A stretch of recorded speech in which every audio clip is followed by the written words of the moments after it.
Okay.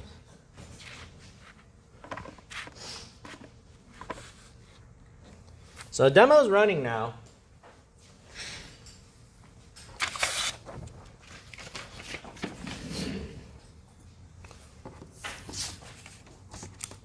It was super cool I get to record this today. I wish I thought of the tape thing on like Tuesday.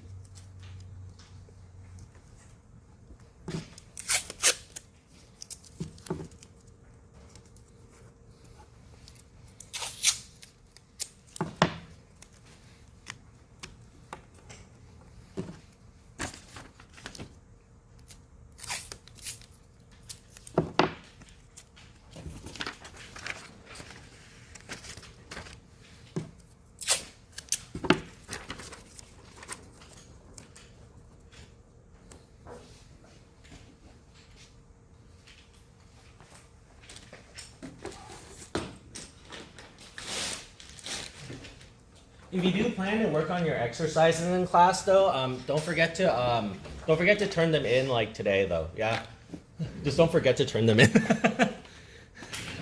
Like, don't forget I don't accept like late exercises. So yeah, just keep that in mind. Like, just don't like walk out without them.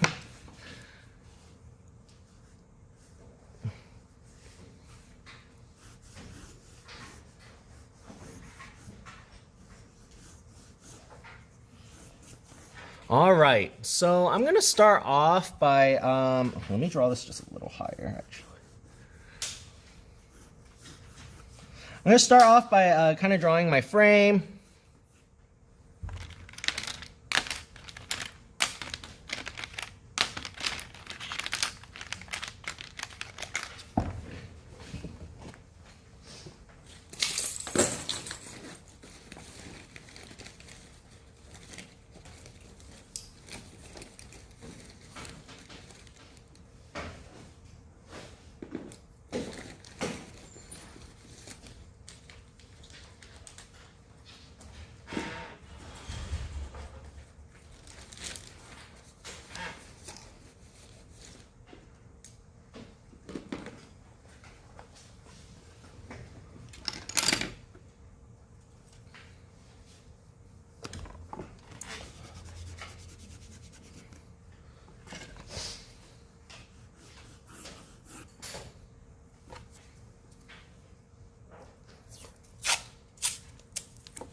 Okay, and then I like to start off with my H pencil when I sketch because it's just much easier to erase. Like I always say, I have a heavy hand.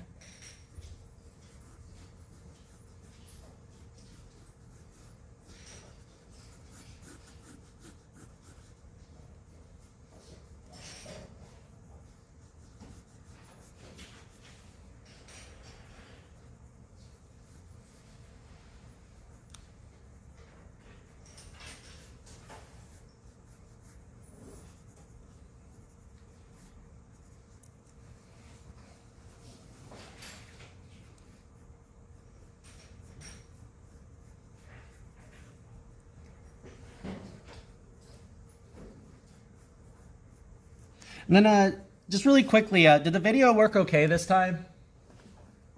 Did y'all watch it? Anybody watch it? Or like a second of it at least? Just to like enough to tell me. Tiffany says it's okay. All right, good.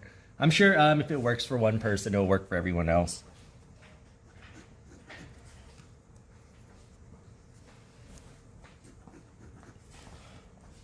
So I'll probably have the videos, I'll probably send over the demo like today, but the video usually takes me about a day to process.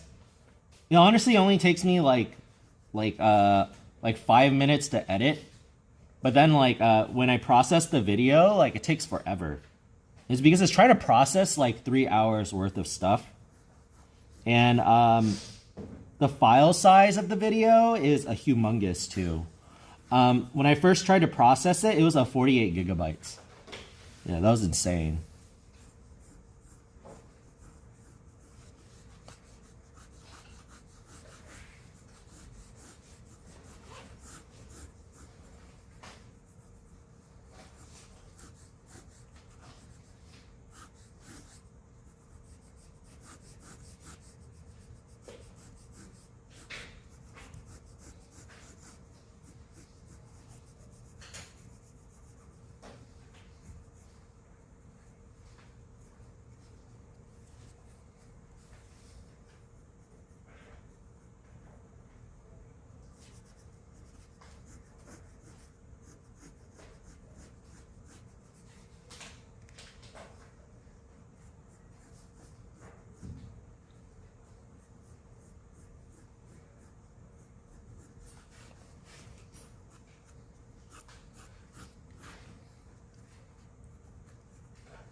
Now, just for time's sake, I'm going to simplify some parts of this image. So it might look slightly different from our reference, but it's so that I can teach you all how to just push depth right away.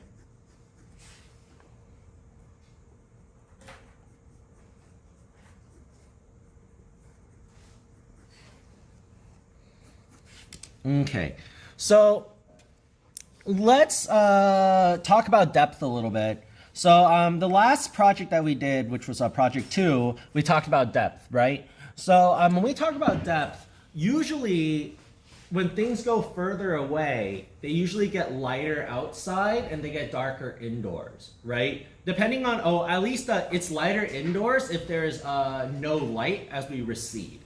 So it depends on what's happening as we recede. If there's light as we recede, like throughout, then definitely it's gonna get lighter as we go away. Whereas if it's darker as we recede, then it's gonna get darker as we go away. All right, so what I'm going to do right now is, if we look at our reference, I'm going to push all the things in the background into darkness, and I'm gonna pull all the things from the foreground into light. So I'm gonna do the thing where it's gonna get darker as it goes to the background. All right, so here's how I would start off then. Okay, now I would still start off by blocking in your whole image. I really believe blocking in your whole image is it's just like a great technique. It helps you. It works fast. It may not be the fastest thing, but it works fast. It's easy to find out how to do everything else from it.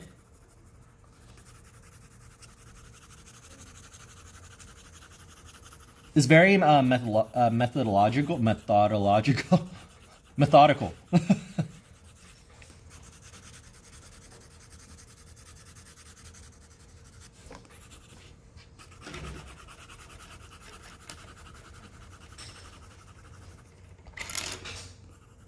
There we go.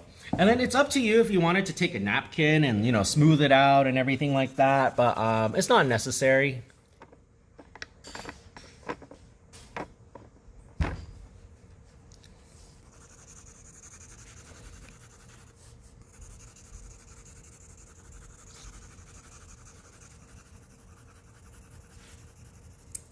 And now that I know the background is going to be pretty dark, I still want to find my lightest light and darkest dark, but now I have to think about it kind of like this. It's like, so if we remember doing it's basically like combining the dim light and the fog light together in this treatment over here. So everything in the background is going to be dim light.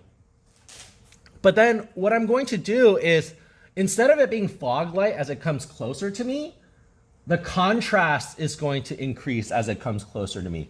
And when I say contrast, what I mean is kind of like this. So I'm just going to do a sphere up here. So a sphere over here, let's just say this sphere has the highest contrast that I could kind of, I can give for my sphere, right? Just black and white, right? High contrast, black and white, right? And then what I'm going to do is I'm going to lower the contrast by each time.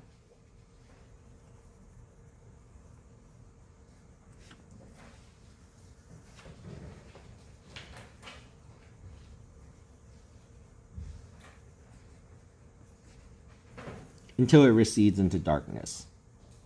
So basically, this is kind of how I want my lighting to work. In the front, it's going to be kind of like this. High contrast. All right, very, very sharp edges. Very obvious that it's in the light. Whereas in the background, it's going to recede into darkness. So by the time it reaches all the way to the background, my shadows are barely noticeable. Maybe they'll be kind of like this. So you can kind of see like the left side is just slightly darker than the right side, right? It's probably going to be like this. And when it's in total darkness, right, it's just like that, right? So that's kind of my goal right now, is I'm going to try to push everything in the darkness. So maybe the first thing I want to do is, finding your darkest dark and lightest light is always a good idea. But this time what I'm going to do is Well, I'm still going to find my darkest dark, but instead I'm going to create a darkest dark. I think the background, like the darker areas of the background where it starts the vignette, can totally be a darkest dark now. Because I'm trying to push the background into pure darkness, right? But if I wanted to keep that wall there, just to show that like, oh, okay, I'm like thinking about how the wall looks like if it was pushed into darkness, then maybe what I'll do is I'll make it slightly lighter in the middle, but it's going to be way darker than how it originally looks still. Any questions so far?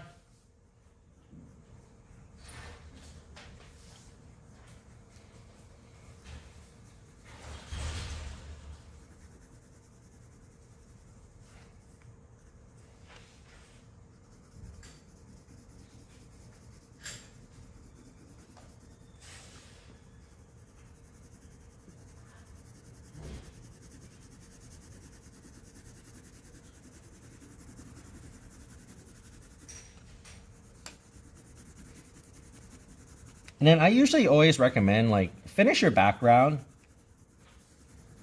or finish enough of your background so that it's not so later on you won't be confused by other things. Because if I have my background finished, especially for this one, you want your background finished because if I have my background finished, then I can tell how much like more I should push my foreground stuff and my midground stuff.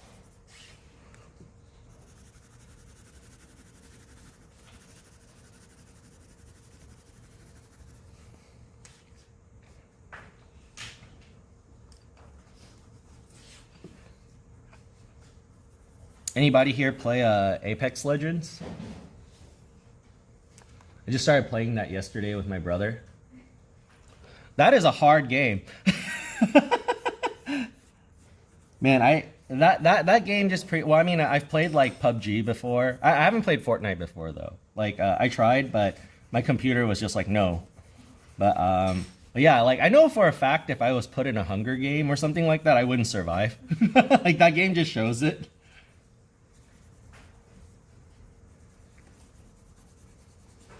Yeah, it's a pretty neat game though, I gotta say. If you like Battle Royale games, I gotta say this one's probably the most polished one out there.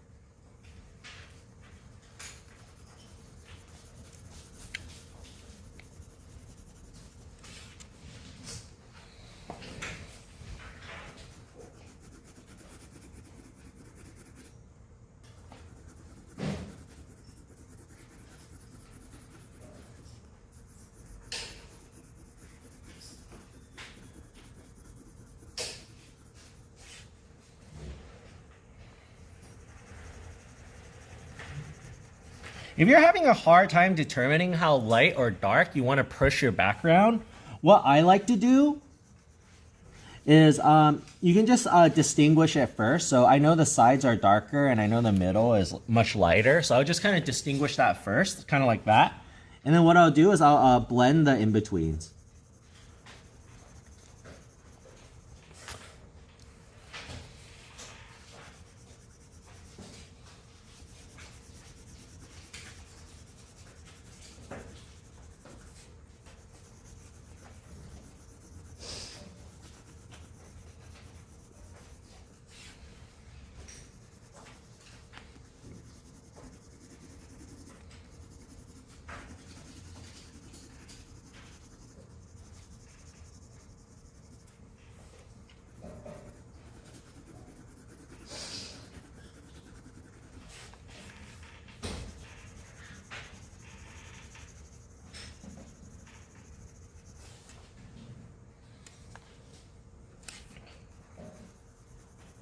Awesome. And then I kind of have my background done over here. So what I'm going to start doing now is I'm going to start pushing some of my other objects to the background and start pulling in some of my objects to the foreground. Now, I do recommend, however... Wow, nice. I have another 2B. Okay. I do recommend having a sharp pencil, though. That is quite important. And what I'm going to do is, before I do, I wanted to value it in with my 2B, but I think that's not a good idea. So what I'm going to do is I'm going to value it in with my H. And look at this. My H gets pushed into the background as soon as I value it in. Because right now we have this like really nice figure ground relationship because like we have like black in the background and then we have white in the foreground, right? Looks pulled back a little bit. Man, I hate how grainy like the picture looks on the camera. It looks actually like nothing like that up here.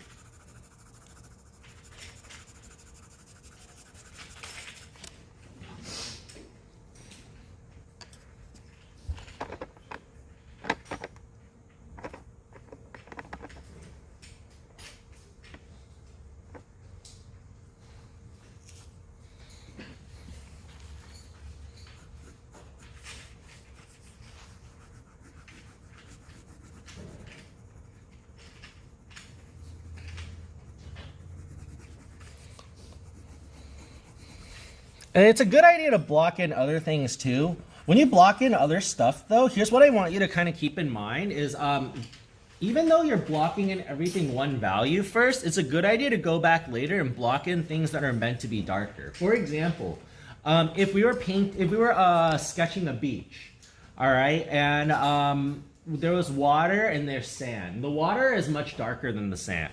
So if I was going to block it in, I would block them both in lightly first. So maybe the sand color, the sand value. And then what I'll do afterwards is I'll go back and I'll darken in the block in for my water.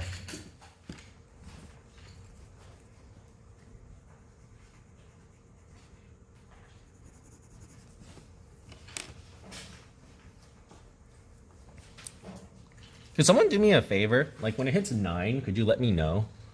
Or no, sorry, 10. Oh man. See, it's a spring break coming, so.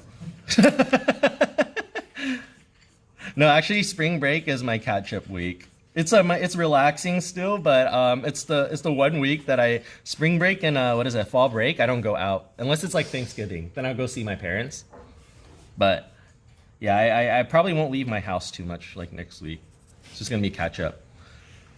Yeah, when it hits 10, could someone just let me know so that we can take a break? Yeah. Thanks so much.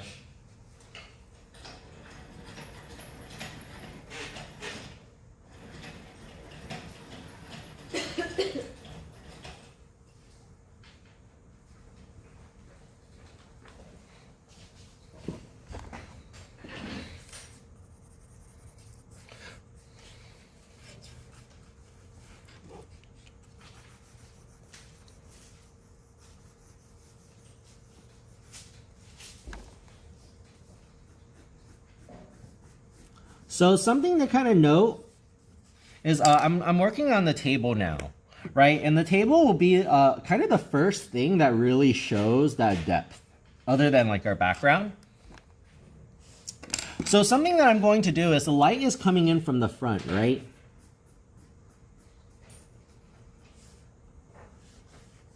So I'm gonna still push the bottom part over here kind of dark because the light is coming from the top. But what I'm going to do for the top part of the table, so this is the front part of the table. If we were looking at a table, it would be this section right here, not the surface pointing upwards or facing upwards. This will be the surface, the sides of the table right here. And then the top part, which is going to be the surface that we put like our plates and all that stuff on. Here's what I'm going to do. So the background is dark, right? So that means this table needs to get darker as it goes to the background and lighter as it comes to the foreground, all right? So right now I have this, up a little. Right now I have this surface, the bottom, like this side pretty dark over here.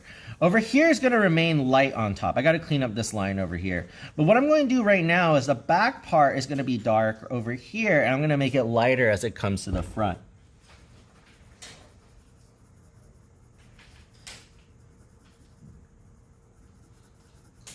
If you got to switch off pencils, please do.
Now, even though this is the table is not the important part, I went out of my way to clean up my edges. Edges are super important in anything, in terms of visual art. Because soft edges, hard edges, squiggly edges, they all read as something, all right? So for example, you know, if you drew with your dominant hand and you drew with your non-dominant hand, right? They would both have different edge qualities. They would have both different line qualities. One hand is going to be easier to read than the other, or it's the drawings that come out of one of the hands will be much easier to read. So keep in mind that your edges are incredibly, incredibly important. And then what I'm going to start doing is I'm actually going to start pushing some of the shadow onto the glass in the background. And the thing is that this glass is going to be pretty dark. In fact, like I'm going to treat the background as if it was in dim light, because it is in dim light.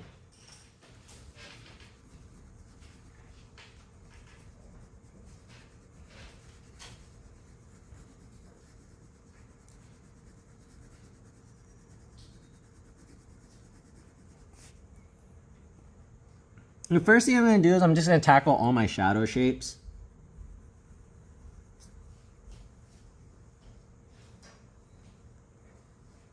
No highlight in the back. There's a highlight on this. I mean, honestly, actually a little bit of light might hit it because it's made of metal.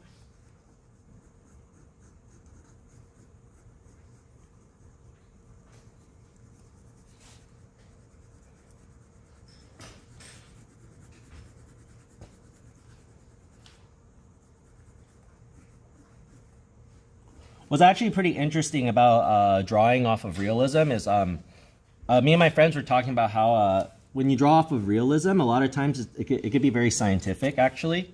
Because a lot of times we actually think of a lot of things like that involve science.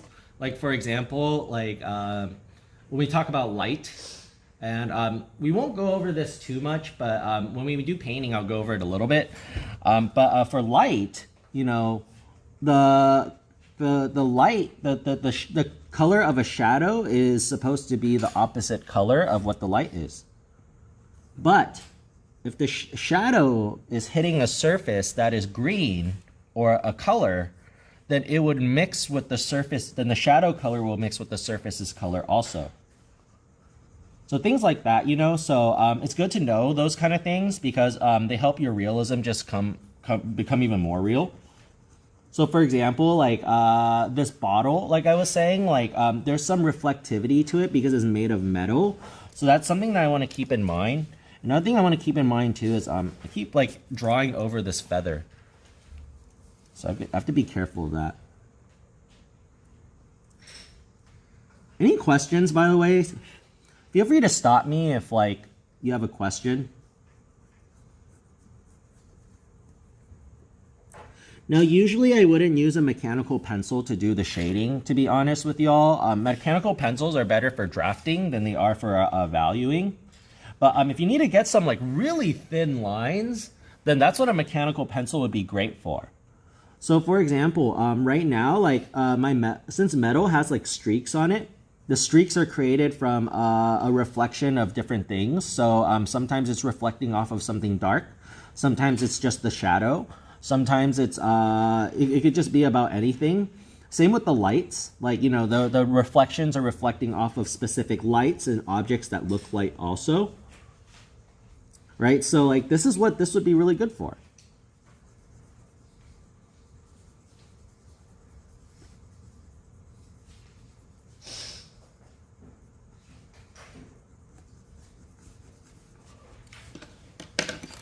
Now, something I would go back and do, actually, that I didn't do, now that it seems more appropriate to do, is I'll push some of my background elements darker.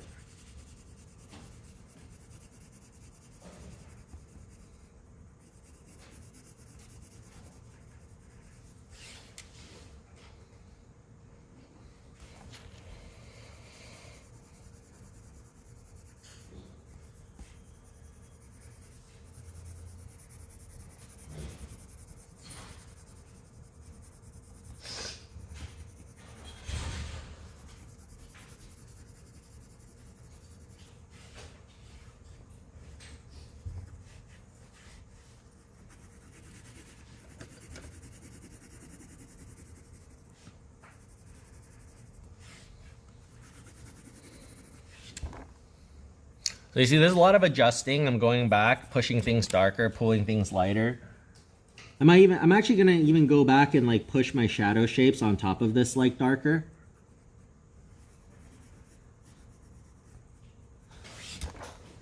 A lot of times I like to start off with the lighter pencil and I'll go back in with the darker pencil to do my shadows. Or like I'll even use to do the shadows with my lighter pencil, but then I'll go back with the darker pencil on top of the lighter pencil. And a lot of people might think this is too many steps, you know, but a lot of professional artists would agree with me when I say, you know, speed is important, but the quality of work is even more important. But speed is important, though. If you're already good at what you do, the second thing you want to get good at is getting fast. It's because time is money, right?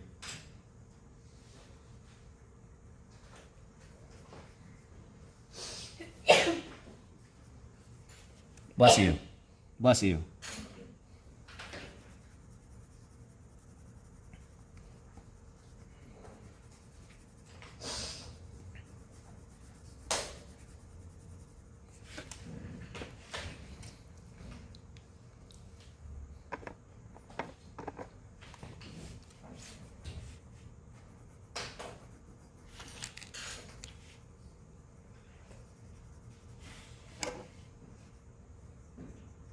And then whenever a surface touches another surface, it always gets really, really dark. So just keep that in mind.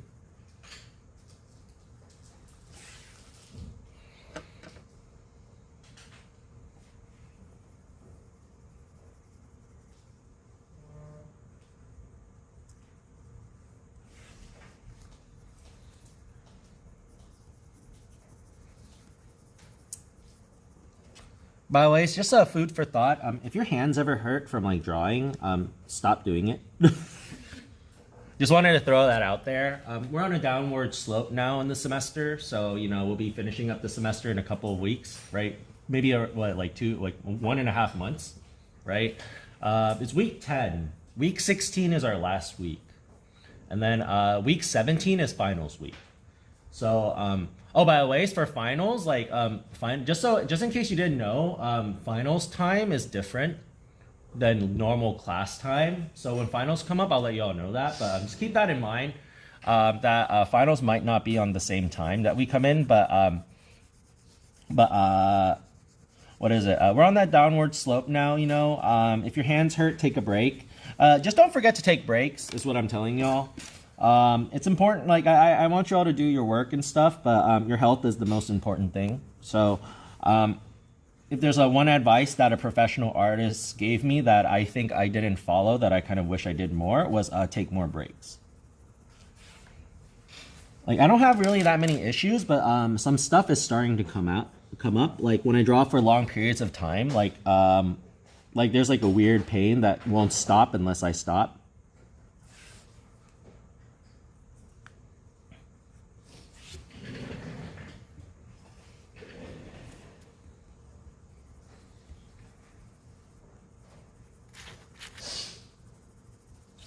And what I'm doing is I'm pushing all of my lights darker in the background. Into the background, I mean.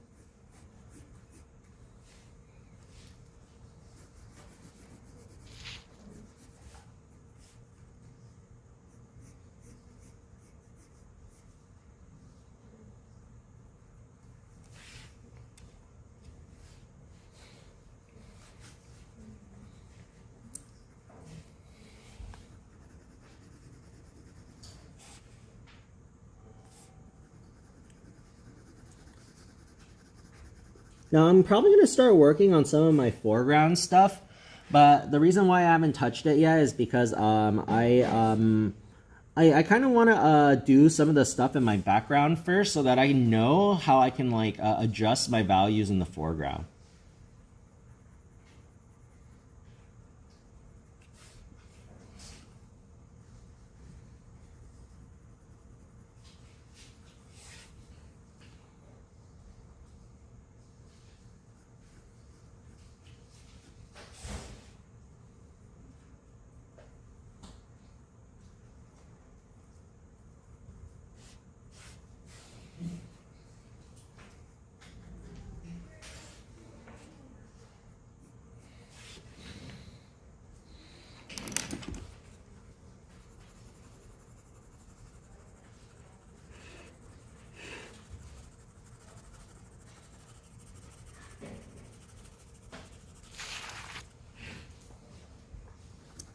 Anyone have any cool spring break plans?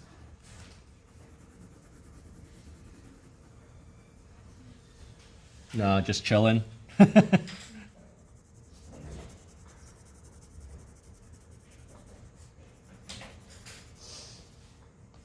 I'm excited I can like sleep in an hour more each day. That's gonna be nice. But whenever I get a chance to sleep in, I actually never sleep in. It's like really weird. I think it's because I'm like just conditioned to wake up now. There we go.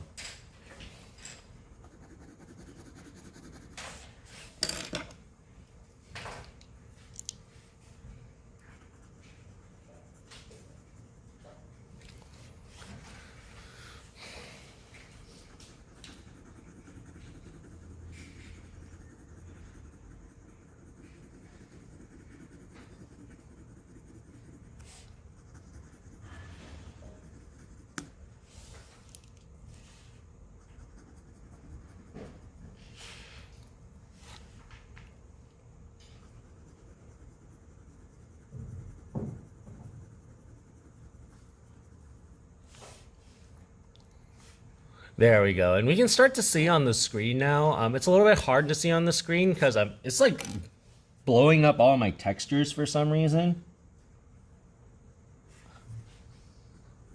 But we can start to see that the ground is dark in the background and it's lighter as it comes to the foreground.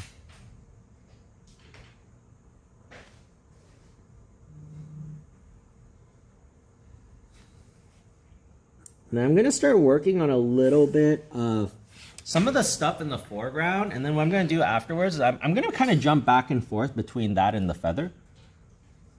The feather I'm gonna simplify a little bit. There's a couple of details on the feather that are kind of intense to do, and I mean I'll get to it if I have the time, but it's just for time's sake. I don't want to like render detail when the main point of the assignment is to push depth. Oh, it's 10? Oh, okay. So before I continue, let's take a break. Yeah, and then why don't you all come back at, let's do 10:15. Yeah, we'll take a 15-minute break today.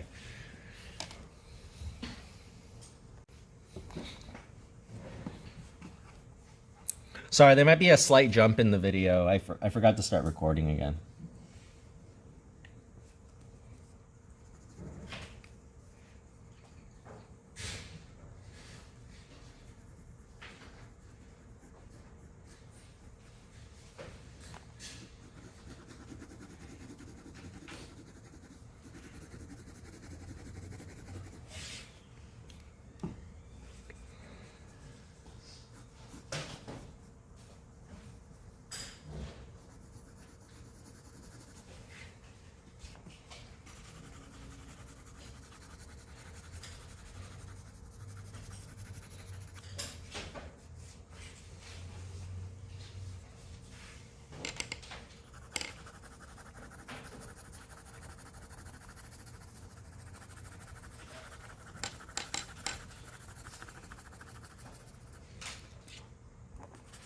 So I've blocked in my jug.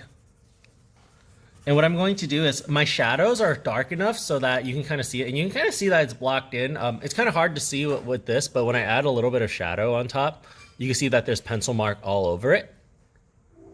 Right? So what I'm going to start doing now is I'm going to start pulling out my lights from there.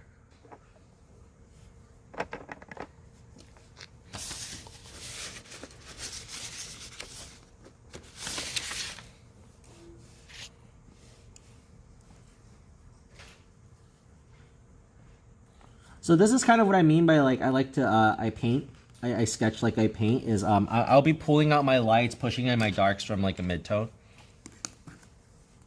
Start pushing some shadow on the right side too.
And then if this is starting to happen over here, you might want to get a piece of paper to like put over stuff.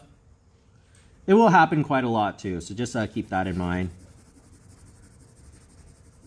A nice professional trick to know is actually if you're right-handed, it's better to start on the left-hand side of your paper so that you don't get anything smudged on the right side. And if you're left-handed, just start on the right-hand side of the paper and move. It's usually a good idea to if you for cleanliness. For strategy, I like jumping around. So there's a paradox now, right? Is it better to jump around or is it better to strategize? And honestly, as long as you can keep everything clean, strategizing is okay. But if you're like one of those artists who like, you just don't know how to keep it clean and stuff like that, then I would put the paper over.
And there's actually like a really bright highlight here.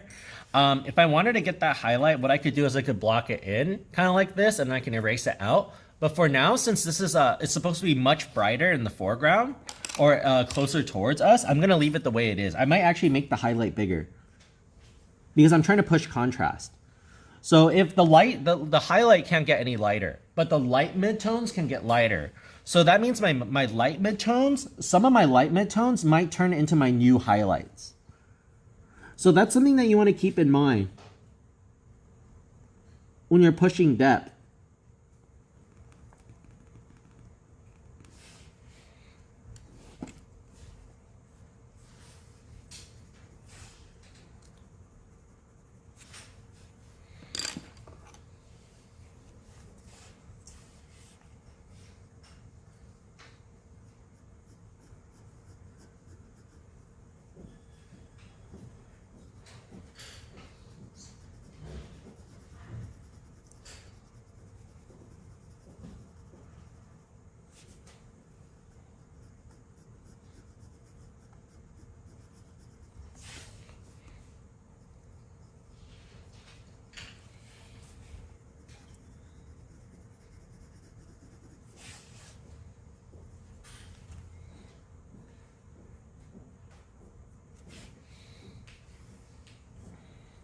And it's pretty bright at this like little area right here.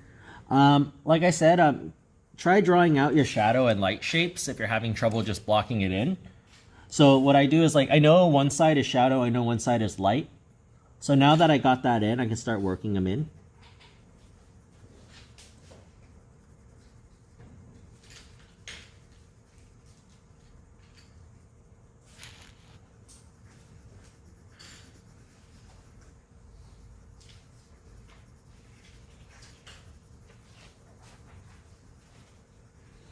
And then don't forget about your edges. Right now, my edge quality over there is super not that good.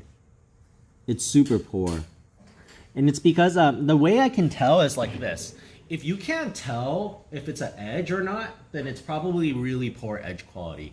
For example, like right here has some pretty, especially on that screen up there, it looks like even nastier. But then like, for example, you see how I like just kind of clean that up, right?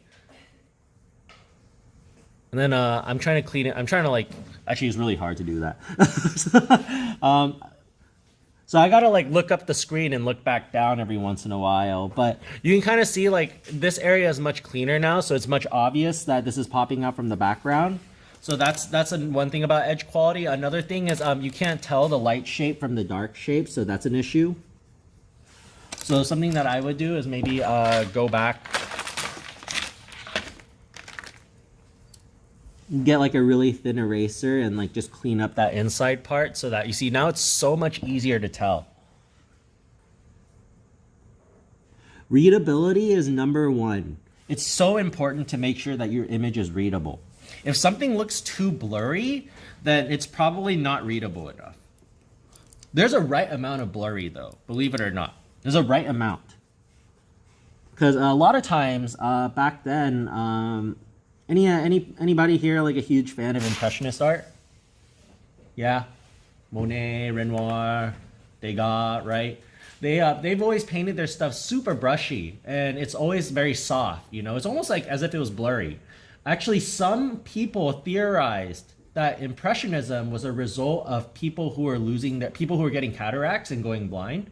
It was a theory that Impressionism was created so that people who are going blind could paint. So when people start losing their vision, they would start painting things to look blurry and brushy.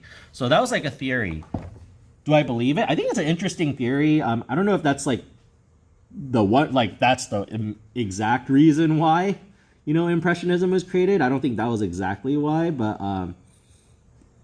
I do think like you know, like based off of that theory, it is a very interesting theory to throw out there, and it does make sense. But you know, even like if that was like 100% true, like we can still see in a lot of Impressionist art that it's not blurry to the point where we can't tell what it is. You know, we can always tell what it is.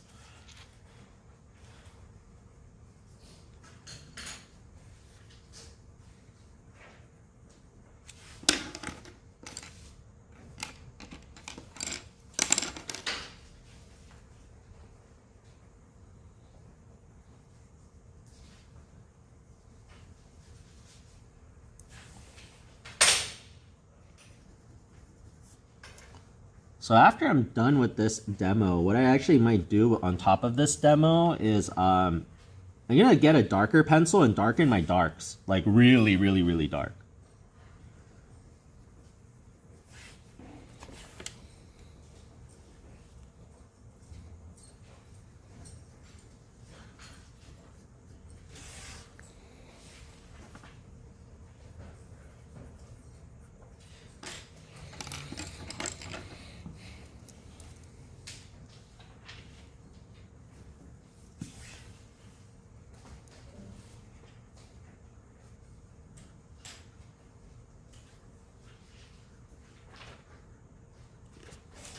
And it is a good idea to go back with the eraser to erase out your lights too. I should throw that out there.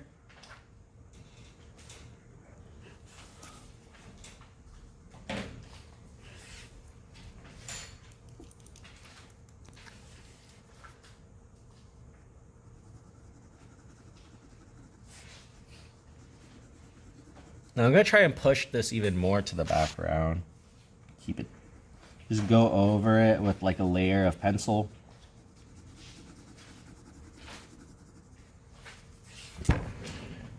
There we go. It's starting to get pushed in even more. Same with this side. So my darks remain the same, but my lights get lighter.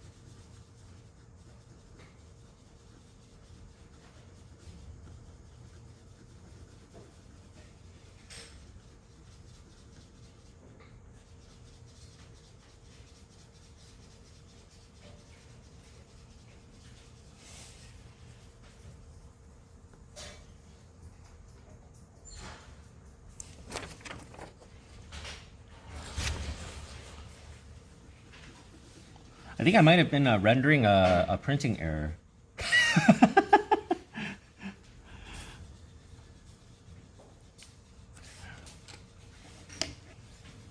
Yeah, I think that part might be a printing error, actually. It looks really weird because there's just a huge line going through the middle.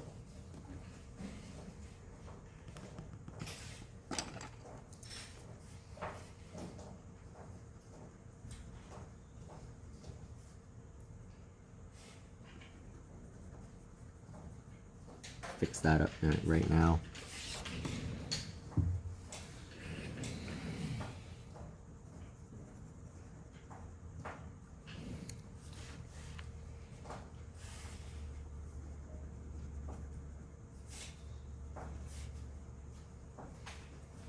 So this form is cylindrical, right? And it's round. It curves. It concaves, right? And then it's also cylindrical and kind of conish. So I have to make sure that the sides get shadows because that's how a cylinder would like receive its shadows. And I also have to make sure that it rounds a certain way to kind of read as that concave form. So what I'm doing is, first of all, so that's two things that I have to kind of think about. So what I'll do is I'll do this part first, which is like the concave part, and then I'll go back to the sides to push the shadows to make it look cylindrical. Now just controlling where my light is. There's more shadow over here, it comes up.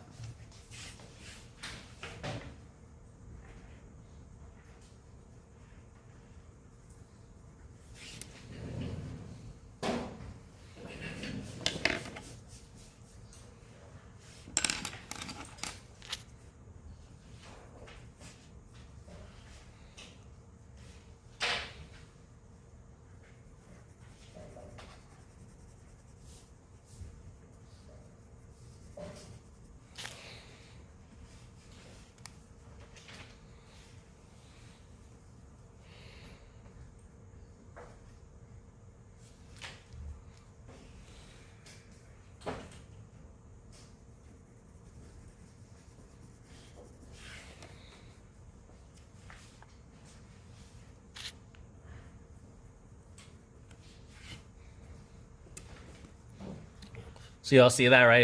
I fixed up my line quality over here so that this would pop out a little bit more.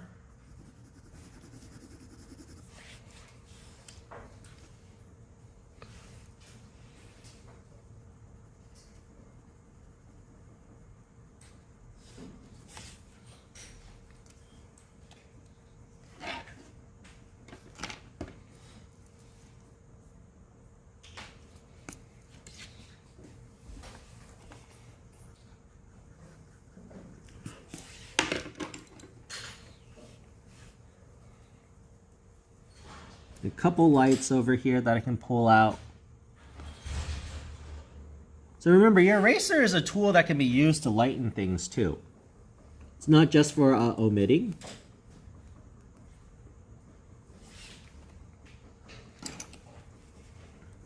I know I repeat a lot of the same stuff over and over again, but, you know, I'm hoping that when y'all are doing these projects, you'll hear my voice in the middle of it. Reminding y'all, remember your edges, block it in. NVIDIA is taking over. No, I think it's a good thing that NVIDIA is doing that. I don't think it's going to actually take jobs. I think it's going to change the game though. I think it will alter it, but I don't think it will take jobs. Because I mean, that's so realistic what the robots are doing, you know? Like, it's not doing anything other than like realism, right? Like it takes like a human mind to like create something unique.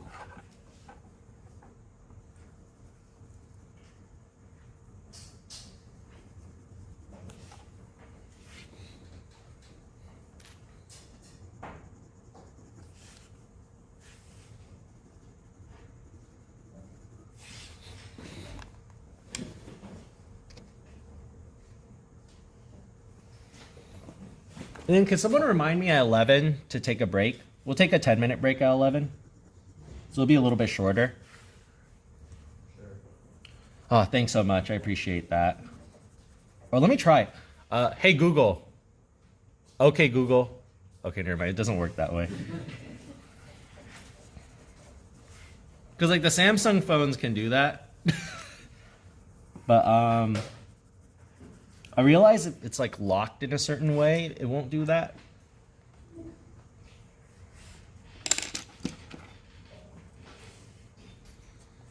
But yeah, I love that feature though. Siri and like all that stuff, that's great.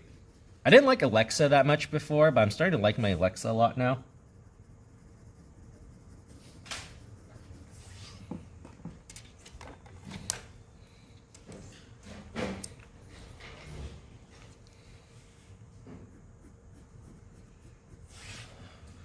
Awesome. And then what I'm going to do is I'm going to start working on the feather over here. And the feather I'm going to simplify just a little bit. Now, the feather is in the midground. Now, I've worked it so that I've pushed my bottle to the background.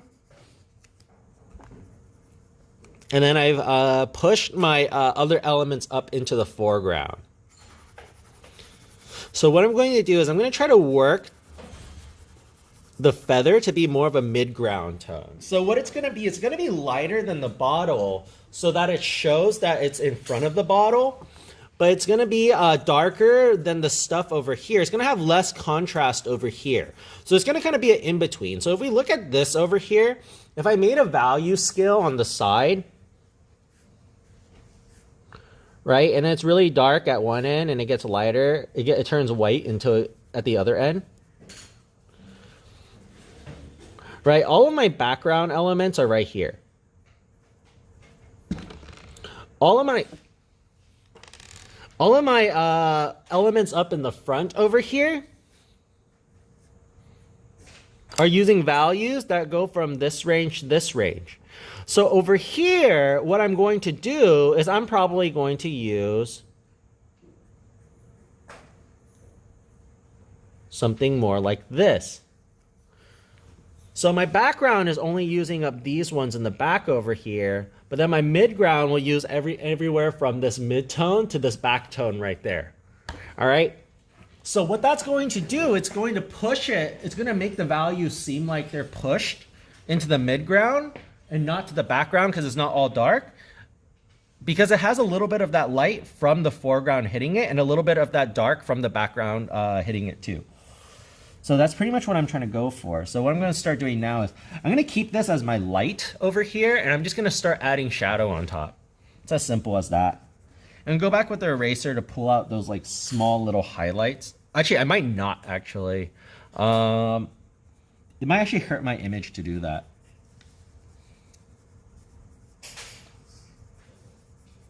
Actually, I'll do it. I'm just going to do it.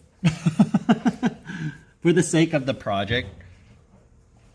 I mean, like, it might look kind of funny, but it'll be a good example to show y'all if y'all want to see how I would push those highlights. Actually, you know something I'm going to do? I'm just going to make the whole background dark. I think it just would look way better that way.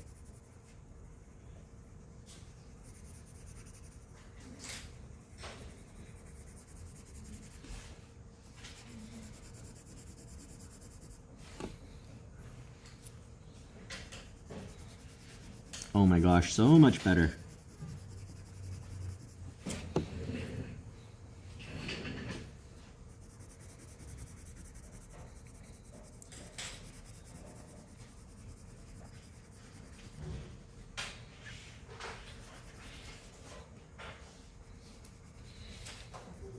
Then I'll do the rest of the background. This is what I mean by enough of the background to start. If I have enough of the background to start, then I'm just going to go for it, and I'll go back and do the background again later.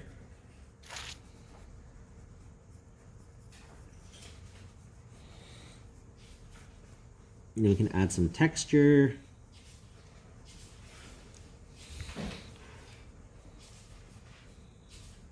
Now, if you don't see that much texture, sorry, excuse me. If you don't see that much texture, don't add it, all right? Your eyes are not going to lie to you. All right, whatever you see is what's there. So, if you don't see it, then don't draw it. Like, don't just add texture in there just because you know that there's texture. Because it might not be seeable from that far away. And then, oh my gosh, man, this camera is so bad. So hard to see. But y'all can kind of see, like, when I like add a little bit of like shadow over this part. Sorry, that's not a good. When I add a little bit of shadow over this part, you can see that part I erased out right there. It's like right here, right? Like that, right? And basically what I'm going to do is I'm going to start erasing out all the little lines I see in... actually, it was a good idea that I did that because it's creating closure now. Because before it was so dark over here, there wasn't anything, any lines over here preventing my eyes from moving into here. So now that I have some of these highlights, I know that the feather stops right here. And that creates a shape that's been closed in.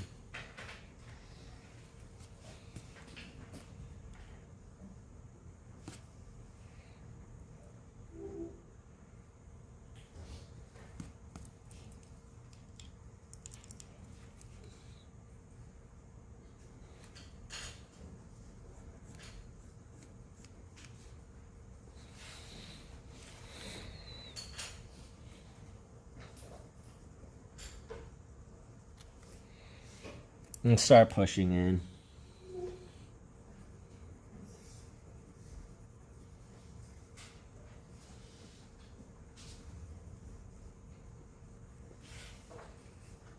So you see I'm fixing up my edge quality over here. You all see that, right? Making sure that things stand out from each other. Like, you're going to be using a lot of overlapping to create depth and value to create depth. You're not going to be using as much perspective unless you have like a piece that calls for it. But in terms of value though, you do want to make sure, like I said, that your edges read. So like since you're doing overlapping, it's pretty important that I make sure that this is overlapped on top of this, obviously. And then I highly recommend y'all to come up and look at the demo before you head out. The computer's not doing, the camera's not doing it much justice, and I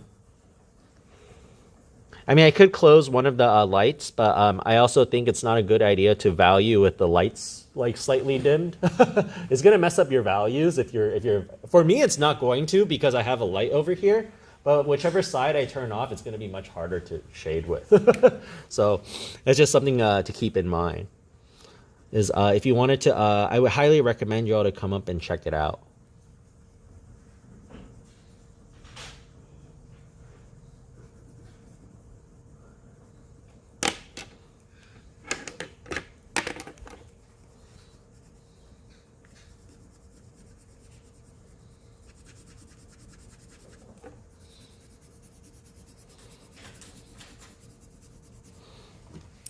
Do I have a darker pencil?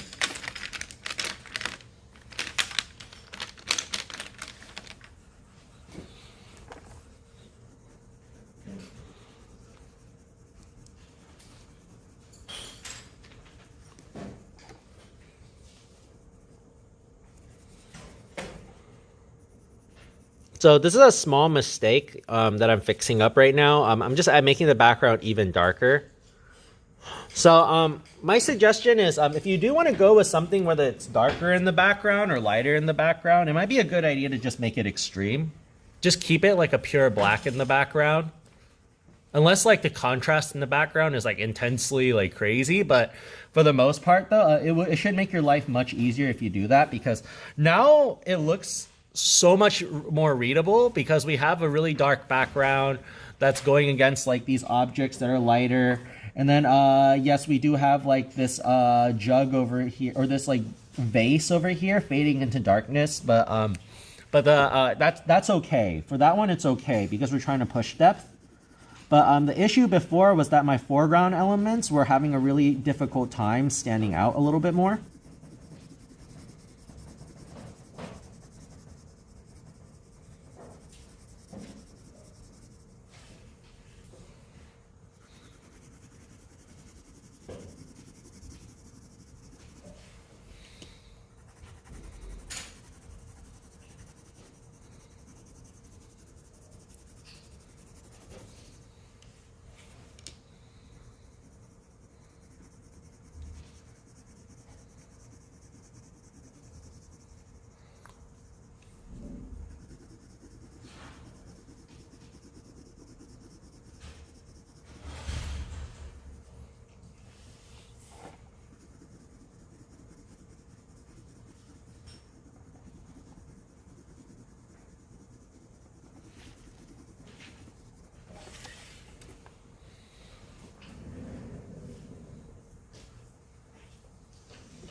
We'll take a break in about 5 minutes.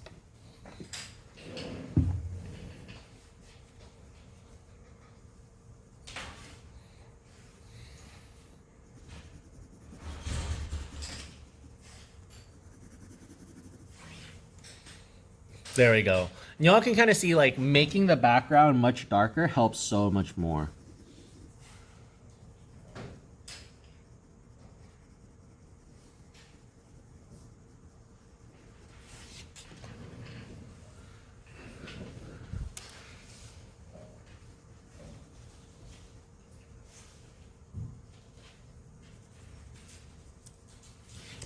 Cleaning up my edges with the orange.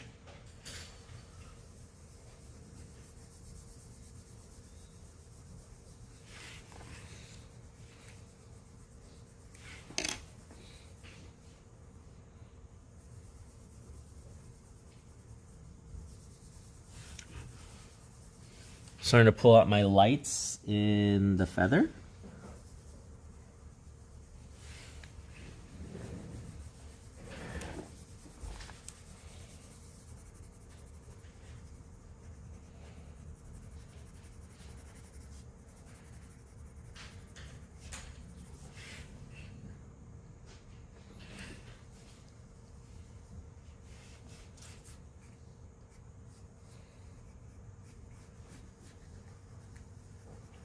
And if you're having trouble doing subtle, I would say the hardest part is doing subtlety. So for example, like right now, it's so hard for y'all to see, but there's so much texture on here actually. If I like put it a little bit in shadow, you can start to see some of the textures.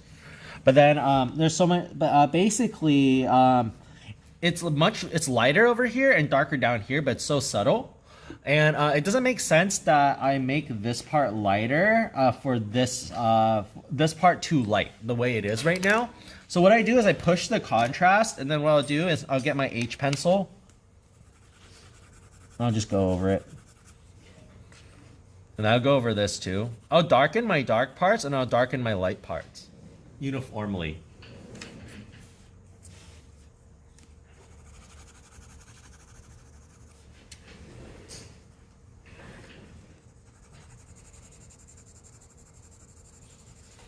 And you want your background elements to blend with your background.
Okay, so why don't we take a quick break? Yeah, we'll take a 10-minute break.